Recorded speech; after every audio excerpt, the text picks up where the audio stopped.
Olá, pessoal, tudo bem? Então, uma aula aqui sobre fatiamento e desempacotamento e cópia de listas, né?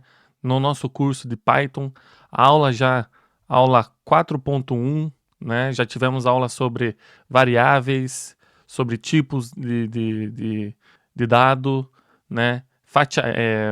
E muito mais. Então, aqui um tutorialzinho, né, de como vocês já sabem usar esses notebooks, tá certo? Esse notebook, ele está lá no meu GitHub. Todos os notebooks dessa aula estão lá no GitHub, no tutorial Python.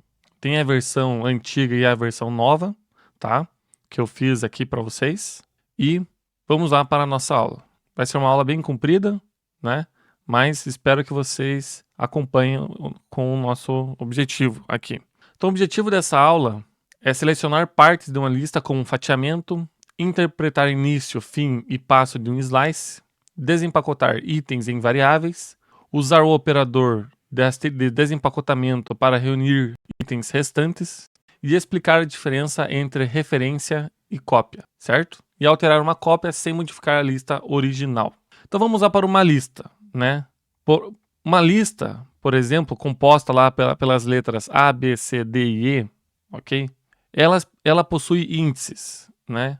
Começa no 0, vai até 1, 2, 3 e 4, certo? Veja que são 5 elementos, ok?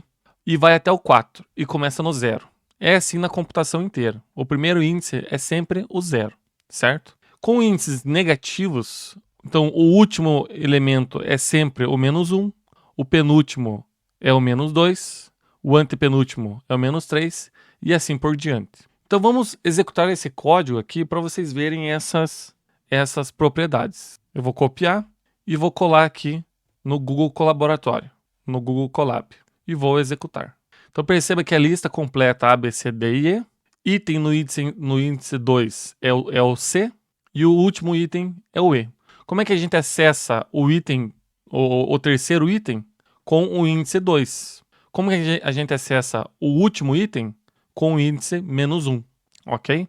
Então, se eu quisesse acessar, por exemplo, lista item 3, aí de casa, qual é o elemento que eu vou imprimir? A, B, C, D ou E? Bom, se é o índice 3, é o quarto elemento, então é o D. Se eu executar, aparece o D aqui para mim. Show de bola? Fatiamento de listas. Por que serve o fatiamento de listas? Porque às vezes eu quero pegar um certo pedaço da lista e não inteiro, e não usar ele inteiro. Então a sintaxe é essa aqui. Entre colchetes, início, 2 pontos, fim, 2 pontos e o passo. O passo é quanto eu quero decidir andar e percorrer a minha lista. Então, por exemplo, na minha lista lá, eu inicio no 2 e vou até o anterior ao meu último índice que eu coloquei. Então, o índice 2 entra e o índice 4 marca a parada. Portanto, são selecionados os índices 2 e 3. Então, veja, ele começa no 2, o início é sempre inclusivo, né? Começa no 2 e para antes do 4. Vai até o 3, então, ok? Então, se a gente executar esse código, a minha nova lista será, então, do índice 2 até antes do 4, até antes do índice 4. Então, a minha lista é o C e D. Então, começa no índice 2, que é o terceiro, e vai até o terceiro, até o quarto elemento, que é de índice 3, ok? Quando a gente omite o início, quer dizer que a gente está pegando desde o início da minha lista, ok? Então, se eu copiar aqui o elemento, o código, o que ele vai fazer? Vamos prever aqui a execução antes mesmo dele executar. Então, a lista é o A, B, C, D, E. Os primeiros itens, então, será do item 0 até o item antes do 4. Então, até o item 3. Então, vai imprimir A, B, C e D. Isso aqui é a mesma coisa que eu colocasse 0 aqui. É a mesma coisa, tá certo? Então, A, B, C e D. Beleza? Omitindo o fim. Então, eu não escrevo mais o fim. Então, ele vai pegar até o fim. Então, começa no 2 e vai até o fim. Então, neste caso aqui, antes da gente executar, ele vai começar no índice 2. Então, 0, 1, 2. Ele vai pegar o C, o D e o E. Então, ele vai imprimir C, D e E. Vamos executar o C, o D e o E, como tínhamos esperado.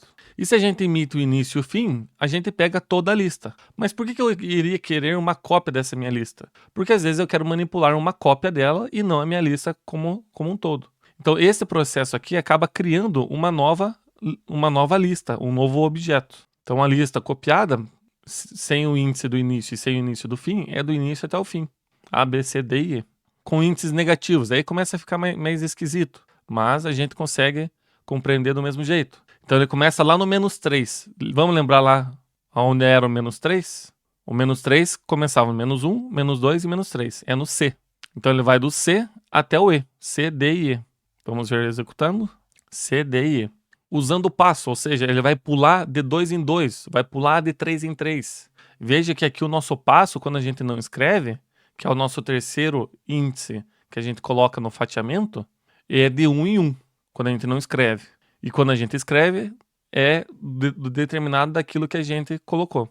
Então, se eu coloco aqui o índice 2, ele vai de 2 em 2, certo? Então, de 2 em 2 dos números, né? Então, ele começa no 0, mais 2 vai para o 2, mais 2 vai para o 4, mais 2 vai para o 6, e assim por diante. De 2 em 2, começa no 0, vai para o 2, vai para o 4, vai para o 6 e vai para o 8, como tínhamos esperado. Se for de passo negativo, certo? Então ele vai voltar, ele vai percorrer a lista de trás para frente. Vai percorrer a lista de trás para frente. Ele inverteu a lista. O fatiamento de 6 até 100, né? Ou um valor que extrapola o índice. Ele não vai atrapalhar, não vai ter problema, tá? Não vou executar esse aqui, não tem problema.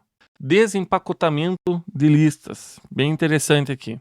Então se a lista são coordenadas 12 e 7, x e y coordenada, ok? Então o x vai receber o 12 e o y vai receber o 7. Então eu armazenei em variáveis separadas os valores da lista. X vale 12, y vale 7. Se eu executar esse código, ele vai dar erro. Por quê? Porque eu tenho apenas duas variáveis e a minha lista são 3. Para isso a gente utiliza o operador asterisco para desempacotar a lista. Então veja esse código aqui.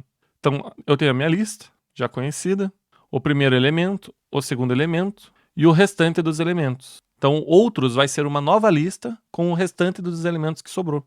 Veja, então a lista outros, né? A lista outros são os outros elementos que acabaram sobrando.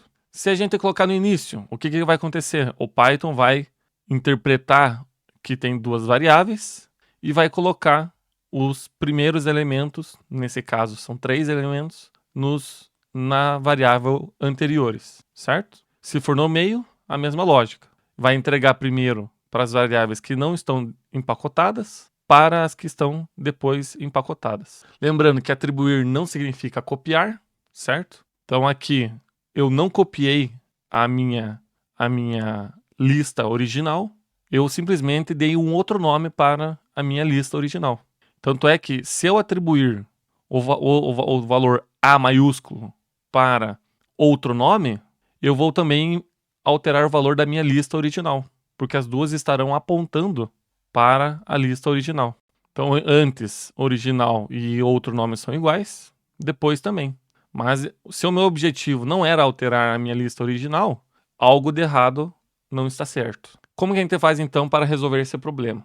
A gente faz uma cópia de forma independente. E como que a gente copia? Utilizando os índices. Então a cópia, agora sim é uma cópia, não é um apontamento, não é apenas um outro nome para a minha lista original.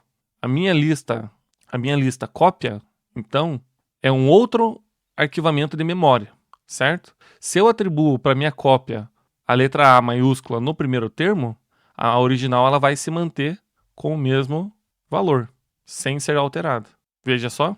Então, a lista cópia foi alterada e a original manteve-se original. Uma outra forma de fazer a cópia é com o método cópia, copy, né? E acontece a mesma coisa. Aqui eu tenho um exemplo aplicado de listas e eu vou deixar para o leitor, para você ler então esses exemplos, né? Erros comuns que vocês podem acontecer, né? Que podem ocorrer, tá certo? Eu já comentei alguns deles, certo? E aqui tem alguns exercícios então para vocês fazerem. né? Então use a lista abaixo para experimentar slices, desempacotamento e cópia. Depois troque os títulos pelos seus livros preferidos, ok? Aqui os exercícios para vocês resolverem até o nível 3 e com um desafio lá no final, certo? E como é um estudo guiado, sempre faça a autoavaliação, vendo se de fato você aprendeu todo esse conteúdo aqui, beleza? Então por hoje é só, muito obrigado e até a próxima.